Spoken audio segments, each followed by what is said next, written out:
కాంగ్రెస్ వైపు వస్తే పవన్ కళ్యాణ్ సీఎం అభ్యర్థి చింతా మోహన్ సంచలన వ్యాఖ్యలు.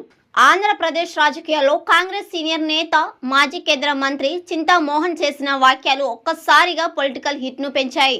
రాష్ట్ర ఉప ముఖ్యమంత్రి జనసేన అధినేత పవన్ కళ్యాణ్ ను సీఎం అభ్యర్థిగా నిలబెడతామంటూ ఆయన సరికొత్త ప్రతిపాదనను తెరపైకి తెచ్చారు. కాంగ్రెస్ పార్టీతో జనసేన కనుక చేతులు కలిపితే రాబోయే ఎన్నికల్లో పవన్ కళ్యాణ్ ను తాము ముఖ్యమంత్రి అభ్యర్థిగా ప్రకటిస్తామని చింతమోహన్ ఆఫర్ ఇవ్వడం రాజకీయ వర్గాల్లో తీవ్ర చర్చనీయాంశంగా మారింది. కూటమిలో పవన్ కాంగ్రెస్ లాజిక్ ఏంటి? ప్రస్తుతం ఏపీలో జనసేన పార్టీ అధికారికంగా Telugu Desam, TDP, Bharatiya Janata party, BJP కూటమిలో భాగస్వామిగా కొనసాగుతోంది. ప్రభుత్వంలో పవన్ కళ్యాణ్ డిప్యూటీ సీఎంగా కీలక బాధ్యతలు నిర్వహిస్తున్నారు.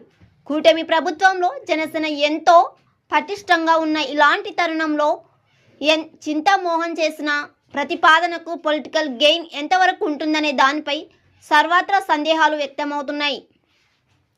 రాష్ట్ర విభజన అనంతరం ఆంధ్రప్రదేశ్లో కాంగ్రెస్ పార్టీ ఉనికి కోల్పోతుంది. క్షేత్రస్థాయిలో బలమైన రాజకీయం ఆధారం లేని కాంగ్రెస్ ఇప్పుడు పవన్ కళ్యాణ్ తమ వైపు తిప్పుకునేందుకు ఈ తరహా మైండ్ గేమ్ రాజకీయాలు చేస్తుందని విశ్లేషకులు భావిస్తున్నారు. పవన్ కళ్యాణ్ తన రాజకీయ ప్రస్థానం ప్రారంభించినప్పటికీ నుండి కాంగ్రెస్ పార్టీకి పూర్తి వ్యతిరేకంగానే పోరాటం చేస్తూ వస్తున్నారు.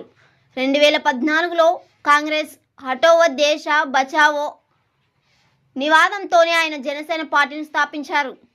ఈ నేపథ్యంలో చింతామోహన్ చేసిన వ్యాఖ్యలను జనసేన శ్రేణులు పెద్దగా పట్టించుకోవడం లేదు. కేవలం కాంగ్రెస్ ఉనికిని చాటుకోవడానికే, మీడియా అటెన్షన్ కోసమే పవన్ కళ్యాణ్ పేరును వాడుకుంటున్నారని టాక్ వినిపిస్తుంది.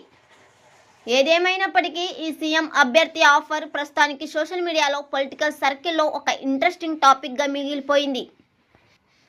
కాంగ్రెస్ వైపు వస్తే పవన్ కళ్యాణ్ సీఎం అభ్యర్థి, మీ అభిప్రాయాన్ని కామెంట్స్ రూపంలో తెలియజేయండి.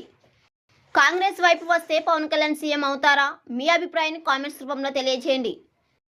అదేవిధంగా చింతామోహన్ చేసిన వ్యాఖ్యలపై మీ అభిప్రాయాన్ని కామెంట్స్ రూపంలో తెలియజేయండి.